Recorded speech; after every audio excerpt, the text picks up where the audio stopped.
this world that deserve a world championship, again, more than the people in Inglewood here. And I'm guaranteeing everybody here, next year we're going to win it again.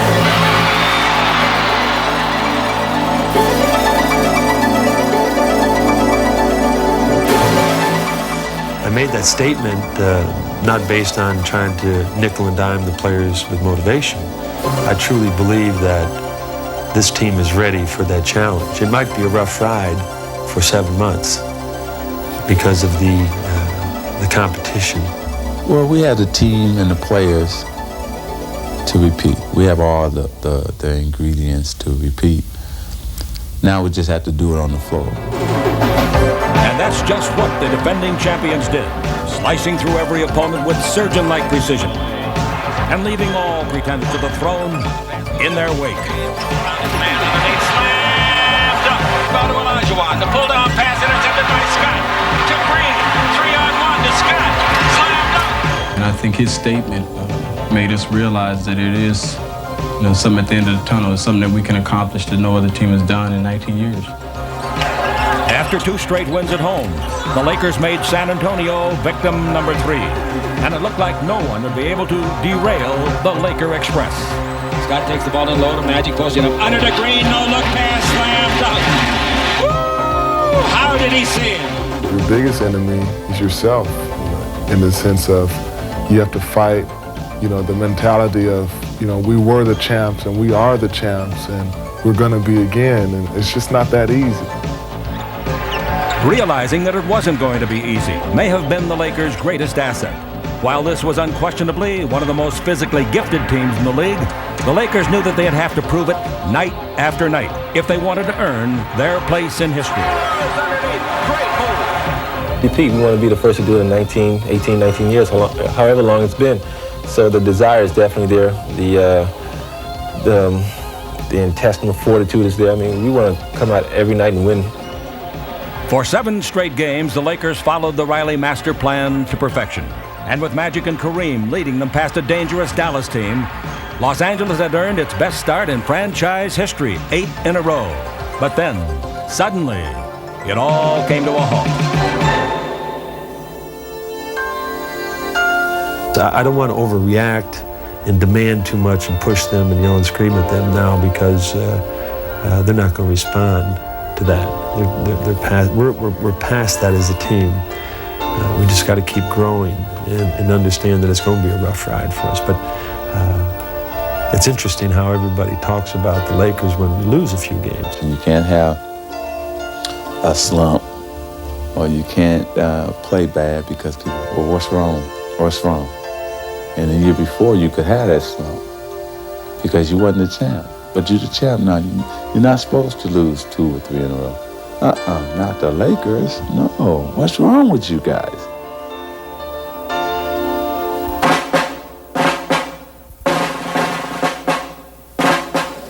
Losers of 3 in a row and 5 of their last 7. The Lakers marched into historic Boston Garden to face a red-hot Celtic team. But the defending champions refused to be intimidated. Most players, they couldn't say that because Boston is so great at home. They just play very good ball there. But I know, we're going to be ready to play because it seems like that rivalry continues. Before a national television audience and a hostile Boston crowd, the defending champions made it clear from the very start that they had come to play. But with Larry Bird scoring 17 first-quarter points, the Lakers knew that they'd need clutch performances from every player on the court. And they got it. Trailing by 9 in the second half, the Lakers' fast break shifted into high gear. And when Michael Cooper buried this clutch 3-pointer with 45 seconds left, the score was tied at 113. With the game on the line, the Celtics tried to get the ball to Bird, but Magic tipped the pass away, and the Celtic fans were absolutely stunned. There were only 26 seconds left, and despite a heroic 35-point performance by Larry Bird, the Lakers had their fate in their own hands. With an anxious Boston Garden crowd looking on, Pat Riley told the Lakers to get the ball in to the captain, Kareem Abdul-Jabbar. But a tenacious defense forced Kareem into a hurried shot, and Larry Bird came up with a rebound. A perfect pass found Danny Ainge breaking free, but the Lakers would make him earn his points at the free throw line. After sinking the first, Ainge missed the second. And as Michael Thompson struggled to grab the rebound, Magic Johnson signaled for a timeout. Despite the Celtics' protest, the ball belonged to the Lakers, and Michael Cooper got it into the hands of Magic Johnson. And Magic got it. Magic fires. Yeah, the Lakers win the game. The Lakers win the game. Magic banked in. I don't know if they'll count it 2 or 3. It's like we won a championship because of the fact that we had been playing so bad at that particular time, and we needed something to lift us up out of the losingness, I think, mode, and got us into winning, and we went on from there. After stealing the game from the Celtics, the Lakers were off and running on the start of a 15-game winning streak, and no Laker was more crucial to their success than A.C. Green. Slam dunk. We love to run, and we love to, create things on our defensive end. And the position that I play, when the post players, you have to, be involved in that in the sense of maybe trying to block a shot, taking that ball out of bounds, getting it really quick, and steals where you can try and attack the other team. And so it's a lot of things, that I guess you can say the guys underneath that do a lot of the dirty work, they really emphasize a lot, and a lot of it depends on them. And the rebound is one of those aspects that you have to, try and get that rebound, because without it, we're not really going anywhere. With A.C. Green grabbing every rebound in sight, the Lakers won 4 straight, and their confidence was soaring. You win 2 or 3 games in a row, and then you win a 4th, then you win a 5th, and then you start perking up and you say, well, we can really do something good here and open up some daylight between, us and our contenders. With James Worthy returning to peak form after missing several games with tendonitis in his left knee, and with Kareem and Irvin up to their old magic, the Laker Express rolled on and on and on.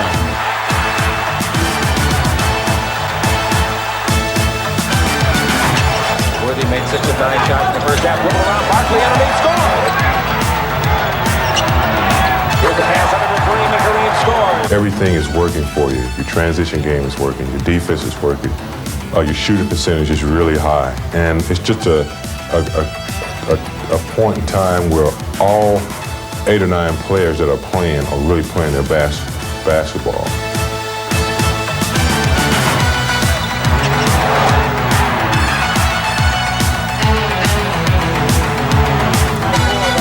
Worthy dribble right. He beats his man. Slam dunk.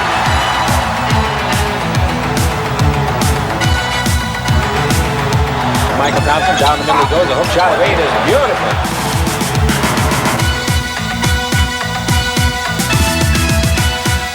City after city, the result was always the same. Up to Byron Scott. Starts to drive. Pull up in the paint. Yes. And with Byron Scott playing the best ball of his career, the Lakers look absolutely invincible.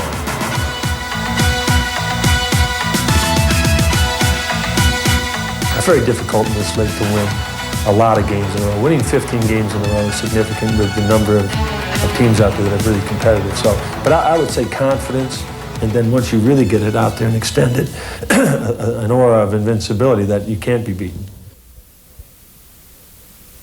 Doesn't hit the floor. Hold it, bud. Doesn't hit. One of the reasons the Lakers have developed that aura of invincibility is that Pat Riley drills his team as hard as any coach in the NBA. Now, it may look easy when the Lakers take the floor at the Forum for a game, but after a hard day of offensive and defensive drills under Riley, the hand-to-hand combat, the Lakers have earned their right to play.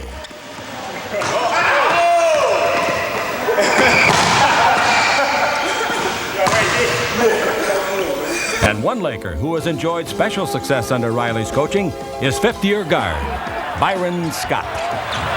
Here's Scott alone. Can't leave him open. Byron averaging 20.3 per game. And here's the ball, Floyd. Down the middle, Floyd. All the way, Floyd. Put it up. Kareem blocks it. Controls it. Length of the court pass to the streaking Scott. He's got it. Slam dunk. I think it's just something that just evolved, you know, the fact that I started scoring a little bit more, especially during the streak. They started to just say, well, let's keep going to B. You know, let's just, you know, let him shoot the ball. He's hot, so let's just keep giving it to him. Well, you know, Byron finally is comfortable with the fact that he has a green light to shoot, and I think he's gotten the experience he needed to be wise about when to shoot the ball and what we need as a team at different moments in the game. You know, crucial situations, they call my number. You know, when we've had 4 or 5 straight shots that we've missed, they call my number. And it's just something I think that has developed over the years. You know, I think that they have a lot more confidence in me now, and they know that I can deliver. After going 13-2 for the month of January, the Lakers headed into the All-Star game determined to have a good time.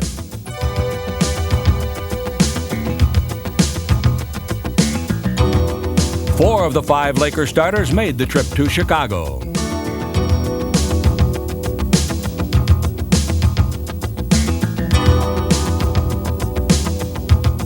And with Pat Riley coaching the West squad for the 6th time in 7 years, the Laker contingent went all out to give the fans at Chicago Stadium something special to remember.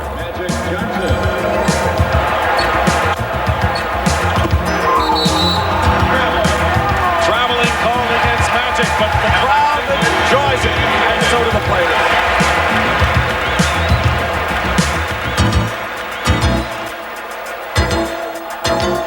For most of the day, the star of the show was Chicago's Michael Jordan.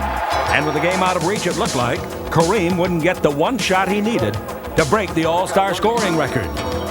Oh! He walked. He definitely walked. I'm on the 3 seconds. I'm on the 3 seconds. We were getting blown out, by the East, and I've always been conditioned never to put him back into that kind of situation with the Lakers. Finally, the crowd got into it. The crowd understood exactly what was happening, and they knew he needed another basket, so they started to chant, "We want Kareem, we want Kareem." Well, the crowd just went nuts. And I sat there and I really enjoyed that they was chanting for him.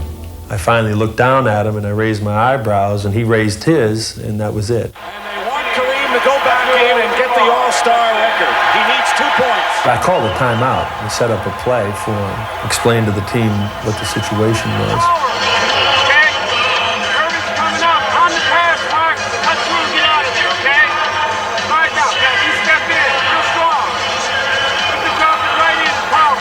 So they ran the play that we usually run on our team, where we clear the whole side. And he brought me in to deliver it to him, and I gave it to him, and he hit it.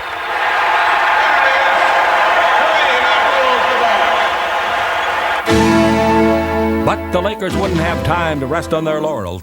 Starting on Valentine's Day, the defending champions had to face a brutal stretch of 5 games in 7 days. And none of them would be easy.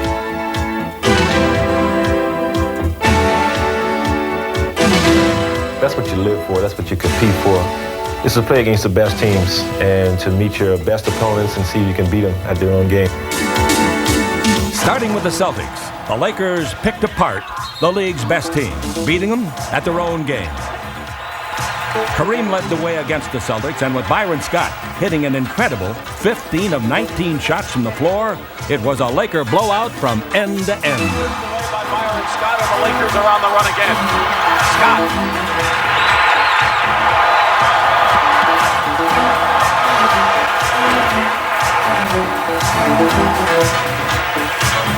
It was a game the Celtics felt they had to win, but the Lakers fought off a desperate Boston rally and handed the Celts their 5th consecutive loss at the Forum. I think it's a good confidence builder. I think we know what their weak spot is, and that knowing that, it gives us something that we can use down the road, only in the psychological sense.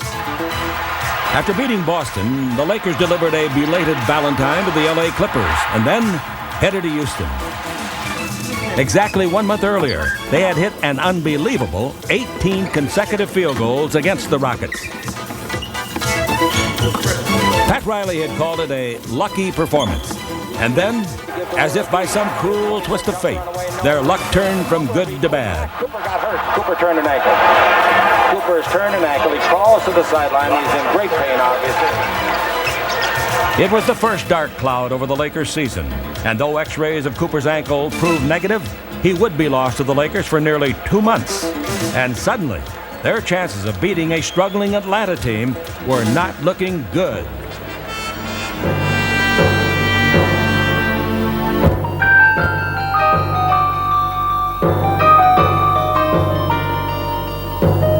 With a sold-out crowd at the Omni cheering them on, the Hawks raced out to an unbelievable 17-point lead late in the third period and seemed primed to hand the defending champions their first truly embarrassing loss of the year. There's a point during the game where we kind of look at each other and we feel that we're getting embarrassed by a team that we shouldn't be losing to. I think the pride comes out and the character of our team, just takes over. Trailing by 15 points with less than 9 minutes to play, the Lakers finally cut to 3 on a jump shot by Scott. And with less than a minute remaining, Kareem drew a foul from Tree Rollins to send the game into overtime with a 3-point play. In overtime, the Hawks struggled to regroup, but it was too little, too late. Magic for 3. How about that shot, and how about this comeback? It looks like a bomb scare is going off in the Omni. Boy, the Los Angeles Lakers showed you something there. You have to leave some type of message, not anything cocky or arrogant, but you have to leave some type of message when you play those teams. LA's message to Detroit was that they could be as physical as the bad boys of the NBA. But Detroit delivered a message of its own by beating the Lakers at their own game. It was the Pistons' message that rang loud and clear.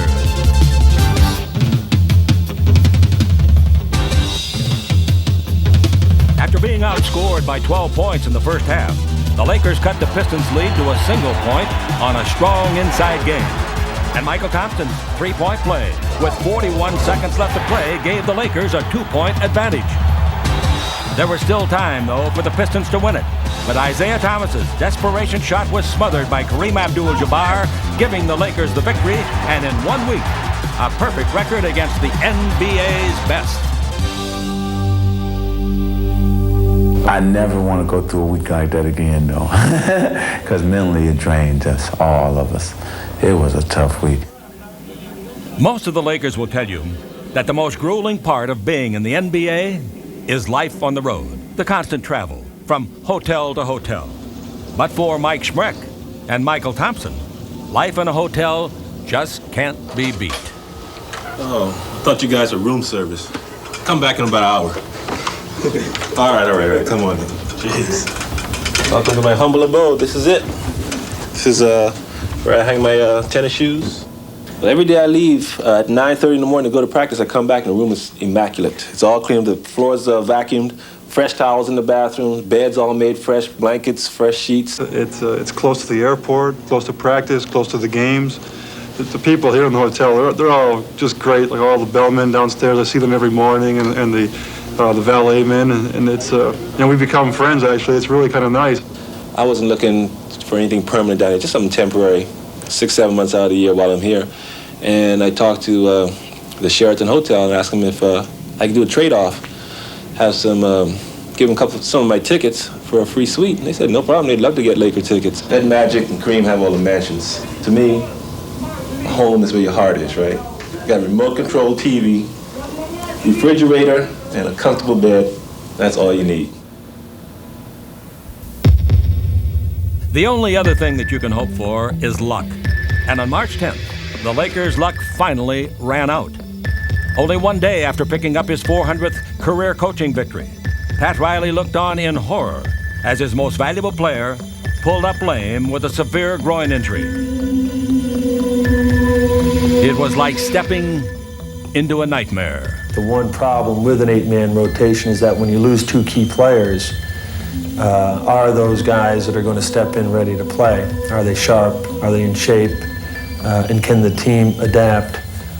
We didn't do a very good job of that. We got beat in a number of games soundly, and we got blown out because I thought our effort level had dropped. And what you have to do with injuries is you have to kick the effort level up.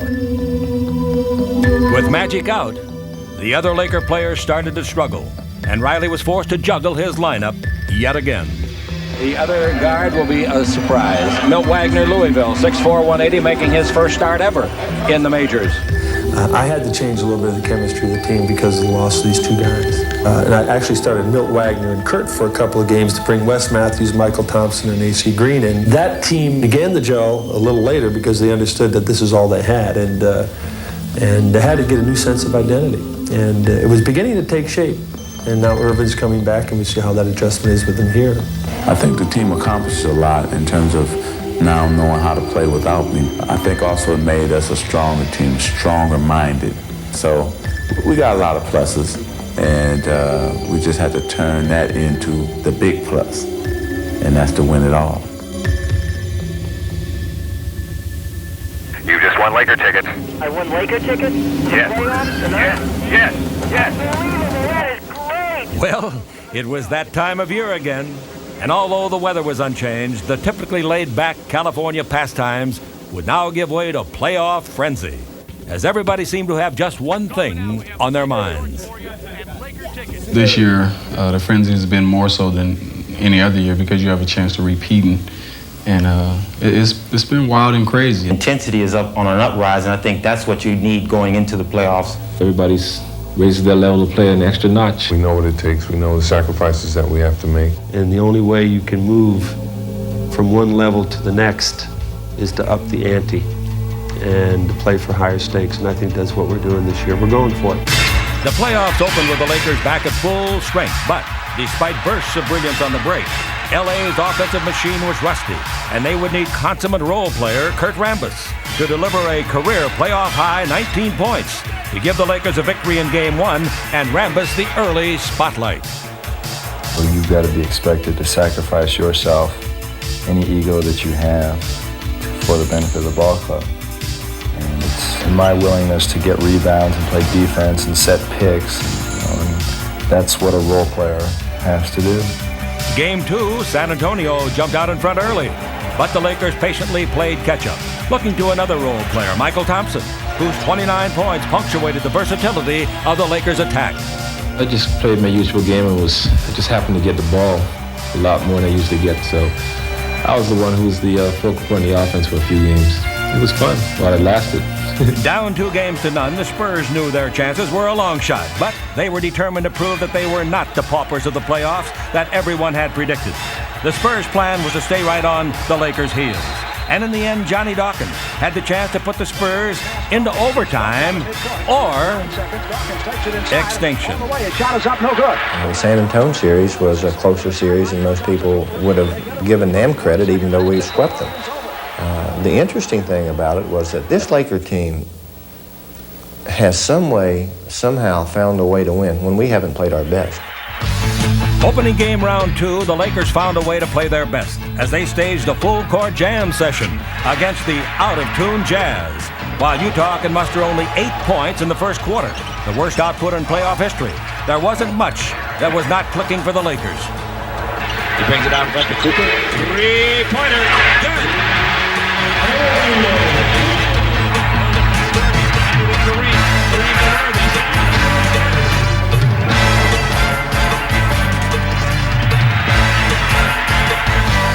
The Lakers' impressive start had Utah beating an early retreat, as Los Angeles seemed all but invincible. We let them get into a running game, and they're a good team. That's tough to catch them once they're ahead of you. And when people come to me and they say, hey, you can do it, I go, you want to bet? But Layden's apparent surrender was just an act, and in Game 2, the comedy stopped. Smiling faces sometimes pretend to be your friend. Smiling faces show no traces of the evil that lurks within. Can you dig it? Smiling That was a unique situation that happened. They peaked at the right moment. I think they were playing the best basketball in the whole league at that point. Smiling faces tell lies, and I got proof. Beware of the hands. The Jazz grin and bury you attitude evened the series, and suddenly their chances were no longer a joke. Instead, they were a nightmarish reality. Inauspiciously, Game 3 was played on Friday the 13th, and while the Lakers were not superstitious, they could not help but shudder at the thought of falling behind 2-1 for the first time since their 1986 elimination by Houston. The haunting memory of Ralph Sampson's fateful fall-away, which had motivated LA's back-to-back quest, hung heavy in the Salt Palace as a new nightmare seemed to be unfolding. Mark Eaton terrorized the Lakers on defense, while John Stockton and Karl Malone marshaled the Jazz attack. It was now clear that the Utah threat was very much a reality. And although the Lakers countered with the lethal bombs of Byron Scott, this battle was won in the trenches, where it was up to Los Angeles to find the message. The Lakers have been, I guess you can say, labeled with us being really a finesse team and not a physical team. They don't like the bang. A lot of times I have to get my teammates going in that direction, as well as some of the other big guys. We have to take it upon ourselves to, set the tone for the game for our own teammates. AC set the tone for Game 4, returning to the starting lineup.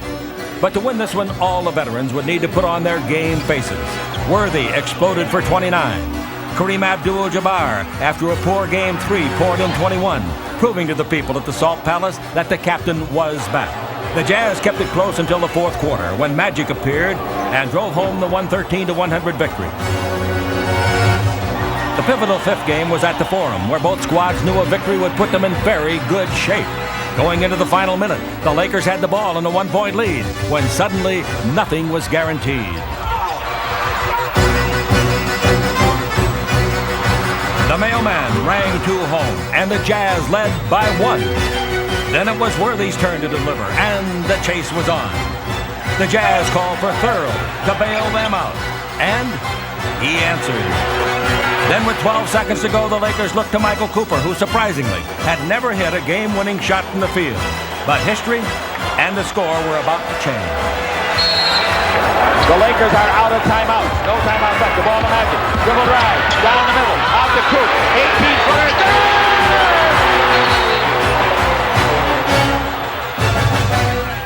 I've never been put in situations like that before as far as having to shoot the last shot from the field. I've done it on several occasions as far as a free throw line or made a pass to someone to score, but never been able to put it in myself. And for my teammates to look for me in that crucial situation like that is very gratifying. But the celebration was short-lived, for when the series returned to Utah, the Jazz came to life and handed the Lakers one of their worst playoff defeats ever. The Lakers had allowed the Jazz to tie the series, but no one had to tell the Lakers that the deciding game still remained. Everybody was in the locker room earlier than usual. Everybody seemed to be real focused on that game. There was no talking, no laughing, no playing around locker room. He realizes that it's a one-game series, and if you don't take care of business on that particular day, then you're on vacation for the rest of the year. You have to win it in order to advance. It's as simple as that. You just take that attitude and deal with it. When you corner or put a great team's backs against the wall, they respond. Because for both of these ball clubs, there's no tomorrow if you lose. Bounce the ball. Worthy steals it. Worthy going to go the distance for the slam dunk. Oh, that should be a takedown. It was clear early that the meek would not inherit this game, as both teams were ready to slug it out. In the early going, Scott was hot, and the break was smoking. Magic front court. Magic over to Scott. If he makes his three, look out. Magic blows out of the backcourt. Lead pass to Worthy. Underneath to Scott. Score. The ball down the middle of Hanson. 4 on the clock. Shot blocked by Magic. To Worthy. To Scott. 4-on-1.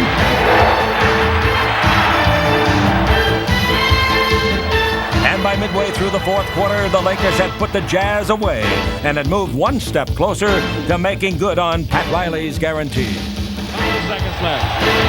Holding it up. 2, 1. The Lakers advance. Tomorrow, there are going to be a ton of offensive boards. For the Dallas Mavericks, tomorrow had arrived, asserting their claim to a finals berth. They had little regard for Lakers' destiny. And I think it's time for the Lakers and the Celtics to step aside and for Dallas and some team in the East to be in the NBA championship. But the defending champions were not so eager to step aside. In fact, Showtime was primed and ready.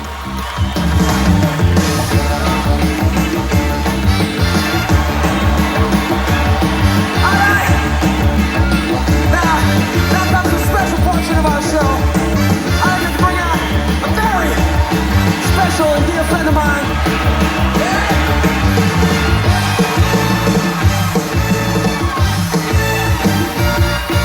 All my friends would want you to understand. It's alright.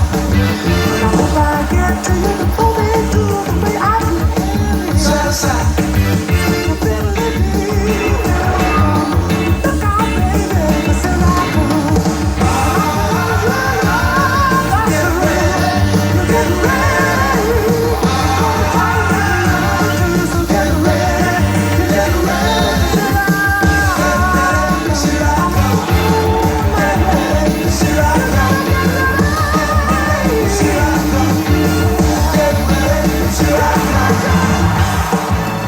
Games 1 and 2 were vintage forum routes, and the Lakers seemed on their way to an easy sweep. But as the series location shifted, more than just the scenery changed. The Lakers were somewhat less than ready for the aroused Dallas crowd and the revitalized Maverick running attack.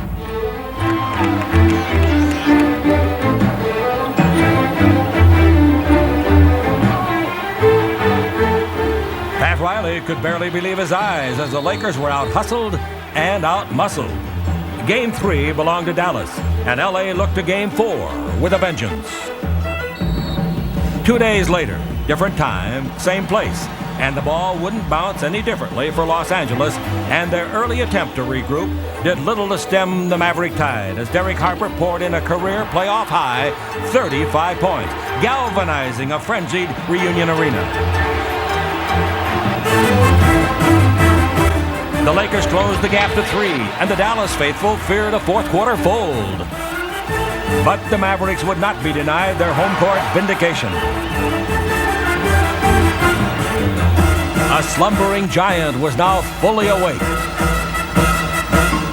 The series was tied at 2, and the seemingly unbeatable champions were left to second guess. We were used to winning those games, and I think we got away from taking care of business. We're not playing as well on the road as we are at home. And that's something that you have to address to each and every one of us and try to find out why. But back on their home court, the Lakers remained confident that they could prevent Dallas from sneaking in and out of the Forum with a crucial Game 5 victory. Dallas broke out early. LA followed in pursuit. And with neither team giving ground, the pace was pushed faster and the ride was getting rougher. I think it really fired up the entire team more than myself. You know, we kind of took it as, okay, that's how you want to play, okay, fine. Magic kept telling me to forget about it and just, start playing. And the way I could pay him back is by just, doing my thing. And that's, basically what we started doing. With the ground rules now set, the Lakers knew the gauntlet had been thrown down and they were set to answer. Showtime!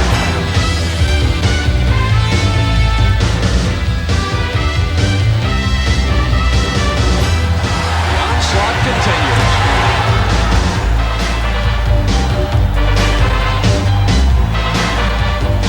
And when it was over, there was no doubt who owned the floor at the Forum as the Lakers confidently eyed a Game 6 clincher.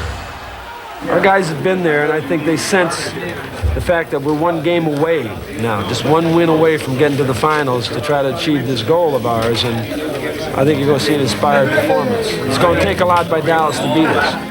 And a lot is exactly what Dallas gave as they convincingly held off the stunned champions. As the Lakers headed home, they were once again forced to ponder the prospect of a must-win game. They had delivered before, and no one doubted they would once again respond. Ladies and gentlemen, American Airlines would like to welcome the soon-to-be world champions, the Los Angeles Lakers. But as game time approached, these Lakers were taking nothing for granted. Their quest was on the line. And the challenge now came not only from Dallas, but from within.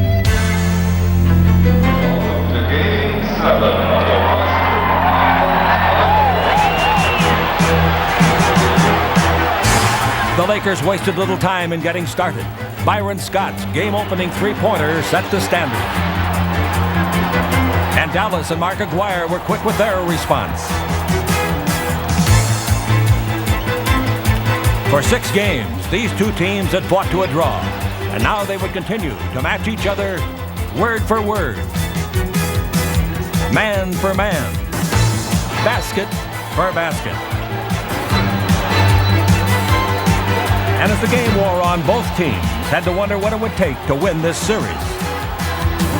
But when the hot hand of Mark Aguirre went down, it was time for Magic to prepare for the knockout punch.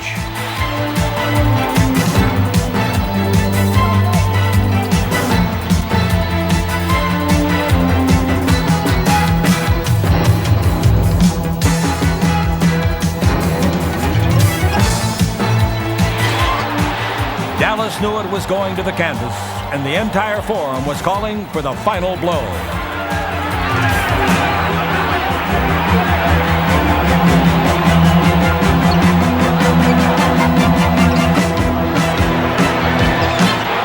The Lakers were on their way to the NBA Finals. It's Showtime versus Motown for the NBA Championship. As this Laker team looked ahead to become the first to repeat in 19 years, they were very much aware of their niche in the storied Lakers tradition. Winning back-to-back championships would be nothing new for the Laker franchise. They were the first dynasty team in the NBA, while representing the city of Minneapolis, a region known as the Land of Lakes. NBA champions in 1949 and 1950, the Lakers won 5 titles in their first 6 seasons in the league, led by center George Mikan, one of the most famous players in basketball history, whose strength and toughness dominated around the basket. The Laker dynasty ended when Mikan retired in 1955, but new stars like Elgin Baylor and Jerry West joined the Lakers, which moved to Los Angeles in 1960. In the next 10 seasons, the Lakers made the NBA Finals 6 times, but the all-around play of West and the brilliance of Elgin Baylor could not overcome the need for a strong center. That search ended in the summer of 1968, when Wilt Chamberlain was acquired from Philadelphia. In the 1971-72 season, the Lakers set 2 records that still stand: 69 regular season victories and an incredible winning streak of 33 consecutive games, culminating in a 5-game victory over the New York Knickerbockers in the NBA Finals that brought the first league championship to Los Angeles. Kareem Abdul-Jabbar and rookie Magic Johnson led the 1980 Lakers past Philadelphia in 6 games as the decade of the 80s began, and with it, the challenge to once again be regarded as the NBA's most dominant franchise. If the criteria for greatness is to win back-to-back championships, then that's what this season is about. I want that real bad because there's nothing really left to do but that. The finals had arrived, and as both the faithful and the famous flocked to the forum, anxiety and anticipation were building as the Lakers were now just 4 victories away from writing perhaps the finest chapter in their history. And oh, what a chapter it would be.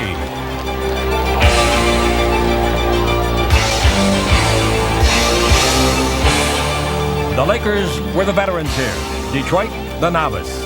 But this Piston team appeared confident and controlled, and their elder statesman, Adrian Dantley, was devastating. Inside and outside, AD scored at will, and by midway through the first quarter, any thoughts of an easy series for LA came crashing to the floor. They're cornered, let's go! Every Piston was delivering a career performance, and the Lakers were left wondering what else could go wrong.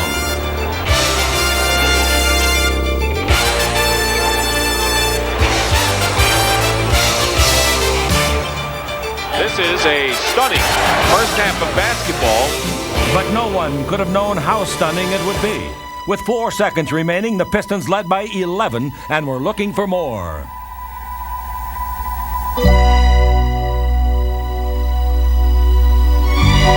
Bill Laimbeer pushed the lead to 14 with a crushing three-pointer that silenced the Forum. But the worst was still to come.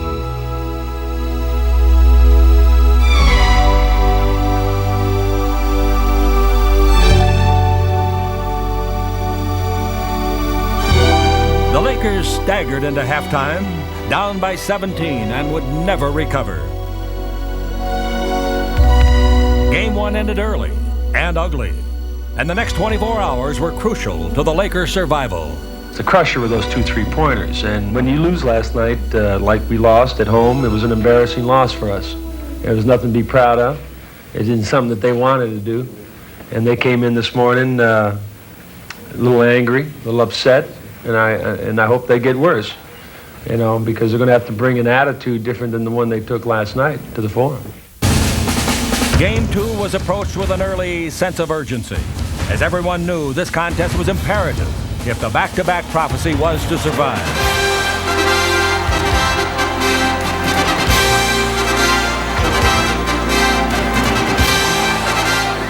Number 1 question on everybody's mind was the health of Magic Johnson, who had been battling the flu. Somehow, champions always find a way to play their best. Scott handled the scoring early, and on defense, the Lakers focused on stopping Dantley. AC covered AD, but as number 45 mirrored number 45, he would be aided from every direction. And both teams knew defense was the call. Hey, you're not going to win it offensively. You've got to get to work everybody's defensive. That's what I'm looking at. I've got to have the defense. Detroit had held its opponents under the century figure for 6 consecutive playoff games. The Lakers felt snapping that streak would be the key to victory. But with its fast break temporarily derailed, Los Angeles went to the inside game, where James Worthy overhauled the Pistons and put its offense back in gear. Any kind of handoff or maybe Dumar's going to be coming off that kind of screen, okay? Guys, automatic switching. No second shots. Then you're going to have to fight Magic because they're going to go to post-up on you. Everybody be ready to come and help on Magic. But neither the Pistons nor the flu could stop Magic Johnson. Although Los Angeles was rolling, Detroit's engine was running hot, and the Piston bench was becoming a factor.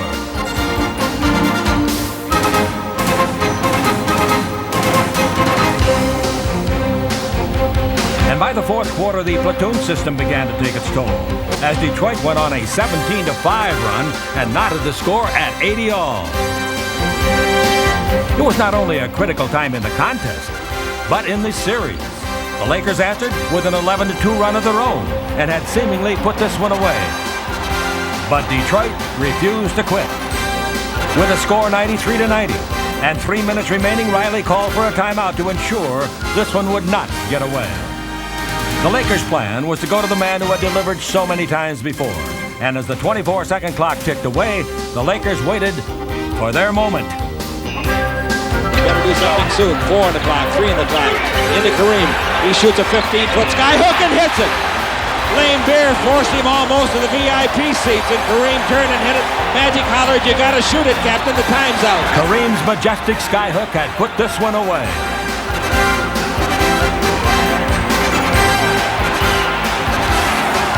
The Lakers and Magic were off to Michigan, tied at a game apiece. Man, can you really picture? I'm going home to actually play in the World Championship, and I've been thinking about this all the time, you know. But it will be nice to see all those people.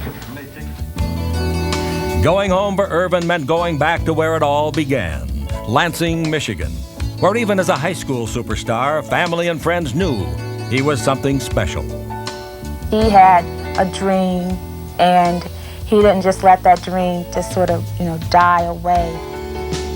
When he ever made up his mind to do something, he always made sure that he did it to the best of his ability. This kid probably could be the greatest basketball player to ever have played the game. I would say that he's the same person. To me, he is. No, he's still the same loving, kind person that he was when he was growing up. Magic was appreciated and remembered, but the 39,000 screaming fans who had flocked to the Silverdome had not come to reminisce.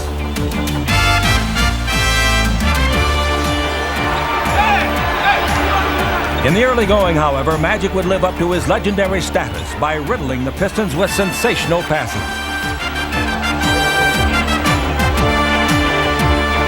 Keen, the Laker attack. Michigan's favorite son took control of the game.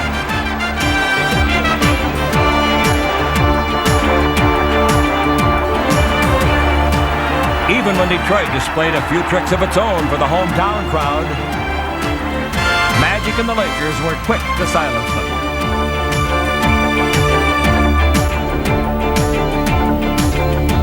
The two teams exchanged leads throughout the first half as Isaiah Thomas and Magic traded one spectacular play after another. As the first half came to a close, Magic had the final word. The Lakers took a one-point lead into halftime, but at the start of the third quarter, James Worthy took control of the game. He scored the first 8 points of the period and had the Lakers looking for him on every big play. James, you're playing the 4 spot, okay? Coop, coming off the 53. James said it. As you bring it now, you curl, James, you step right in. Edwards and Vinny. We're down doubling on Edwards. Now, come on, Lakers, let's go. Everything was going according to plan. The Pistons appeared headed in one direction, the Lakers in another. With the fast break clicking, for the first time in the series, everything was going the Lakers' way.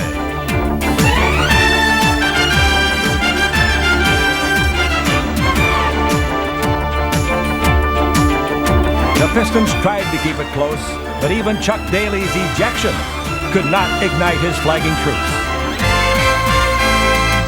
This game belonged to Magic and the Lakers as they captured the series lead and regained the home court advantage.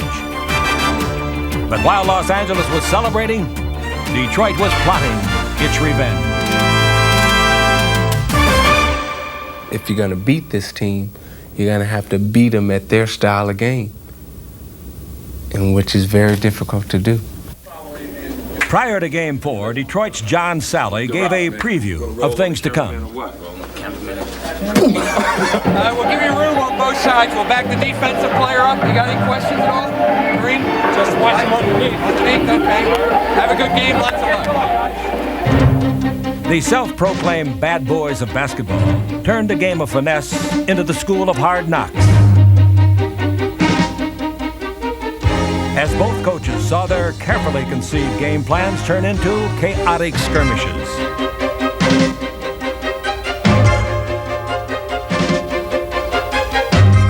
With even the best of friends finding themselves standing toe-to-toe. Tempers reached a boiling point as extreme heat and fatigue became an adversary of everyone on the court.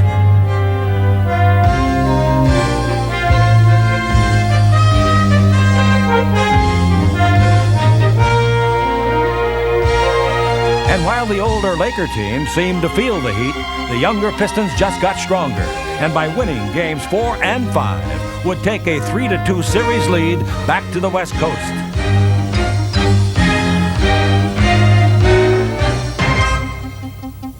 The Pistons were now just one win away from their first NBA championship.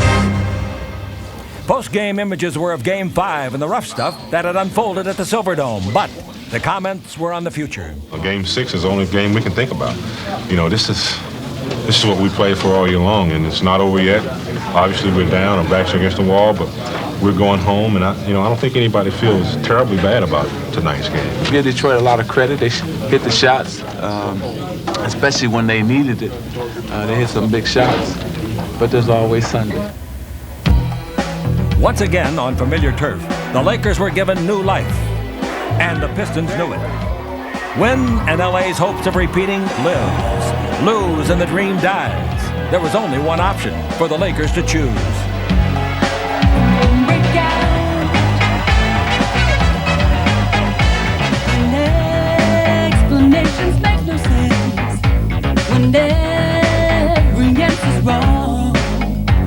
You're fighting with lost confidence.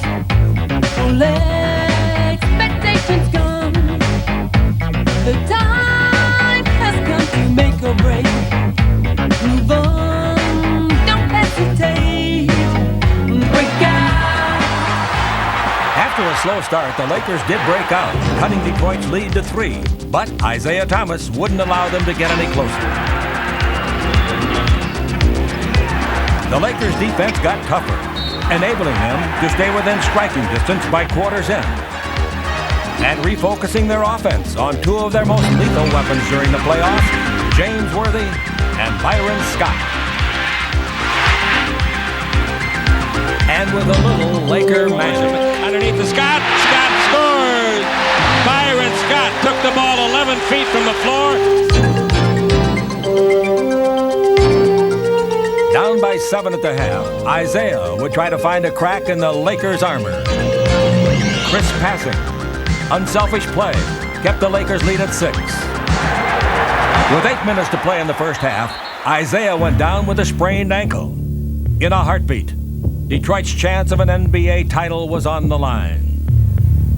Courageously, Isaiah would return. Although hobbled, he would score 25 gutsy points in the third quarter, setting a new NBA Finals record and giving the Pistons a lead. A late fourth quarter jumper over Magic gave Detroit its first real glimpse of an NBA championship. The Lakers called a timeout to set up a play, and Byron Scott's number was called.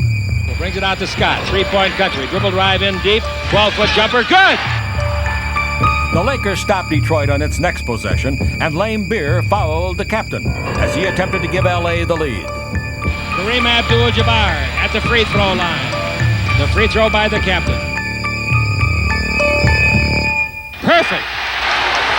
The Lakers lead it. 103-102. Timeout, Detroit. 14 seconds left. So lots of time for Detroit. Listen, you're coming off Joe hard, right? You got to be careful here. Joe, hesitate a second in case you have to get back the ball. Then 3 and 4, get 2. See, if you get him, you duck in and get the ball, try to get in the lane and score. If not, you'll have Joe floating around the outside. The pressure hung over the Pistons' huddle like a hangman's noose.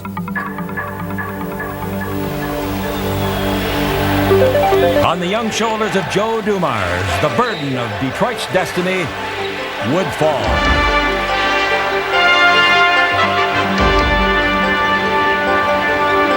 Dumars drove the middle. And the game was up for grabs. The ball fell into the hands of Byron Scott.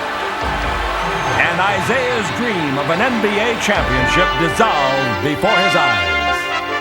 On this day, the Lakers had reason to give thanks. The 2-year odyssey would end here. For 19 years, others had failed. Now, on the threshold of history, Laker greatness would be measured by one final game. I'm very proud of the fact that we've been at or near the top of our profession for so long. I think that's the key for me. That's where I get my most pleasure and pride from being part of this team. I've been here 6 years, won 2 championships, and been in the finals all but 1 year. You become a part of that tradition if you've gone through that much. Winning the first one is something that you'll never forget, but winning a back-to-back is something that people can categorize the Lakers as being one of the greatest teams of all times. There's no other team that has come close to what we're doing in 20 years. We're playing for the World Championship, but yet we're playing for history. And the best leave our impression, our mark on people to say, hey, that was the team of the 80s in the NBA. And by repeating, we can do that. It's the 7th and decisive game of the 1988 World Championships of the NBA. The crowd of 17,505 making their way in here, and each one is saying the same thing: will Isaiah Thomas play? So far as we know, he's going to suit up and try to play. And he better play his best, because Magic Johnson has the Lakers in a winning frame of mind, and we think it's going to be one of the great games in the history of the NBA. Game 7 didn't just start, it erupted.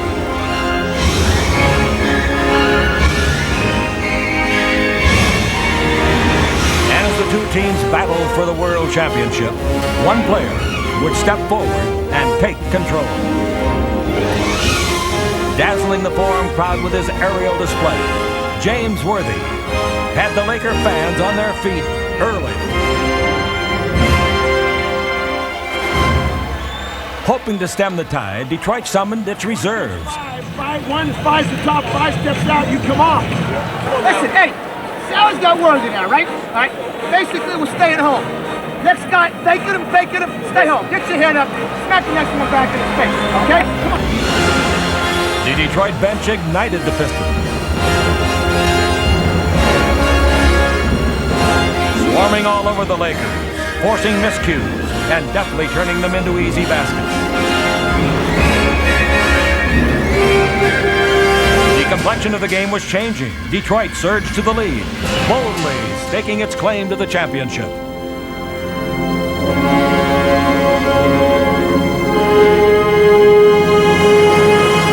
We were down 5 points last year, the Celtics in Game 6 too, and we talked about just being precise and being efficient.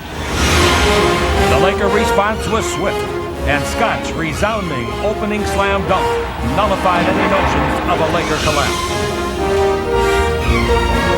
The fast break was now firing on all cylinders, enabling the defending champions to build a commanding lead. And with Michael Cooper regaining his long-range shooting touch, everything seemed to point to a decisive Game 7 triumph.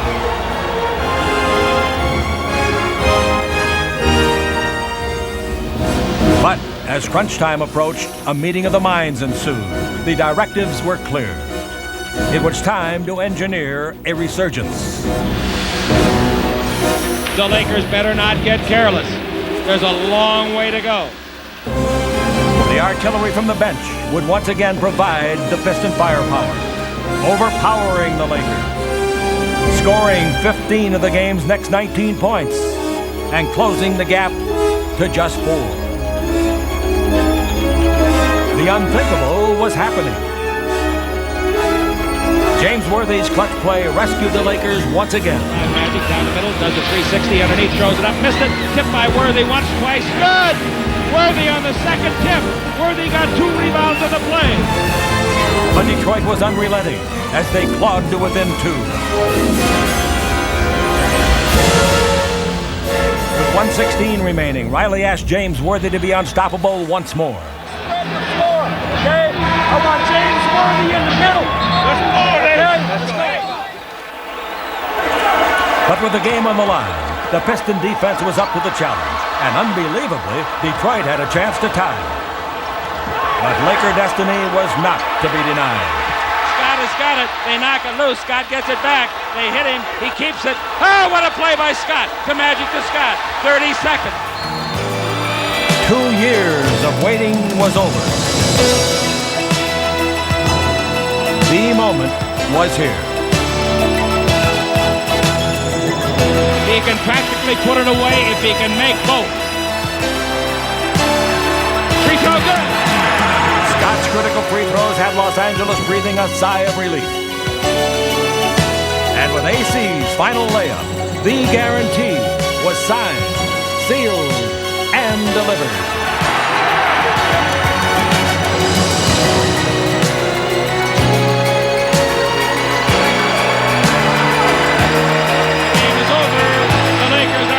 Champion. The Forum was better. And the euphoric Lakers and their MVP James Worthy celebrated the greatest basketball achievement in nearly 2 decades. Your lens is all started off. Jerry, you said you'd do it. Congratulations. It's a great champion. Thank you, David.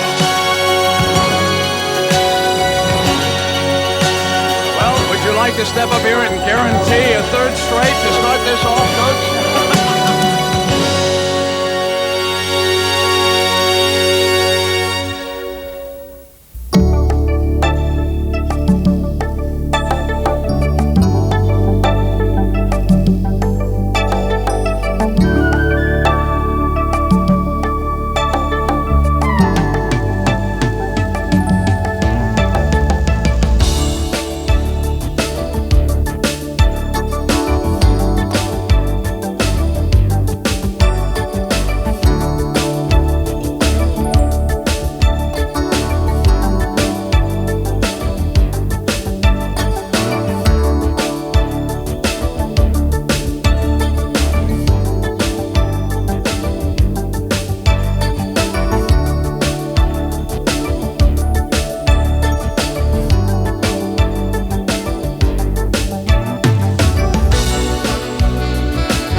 one. Back to back. Yeah. Yeah. And you know that.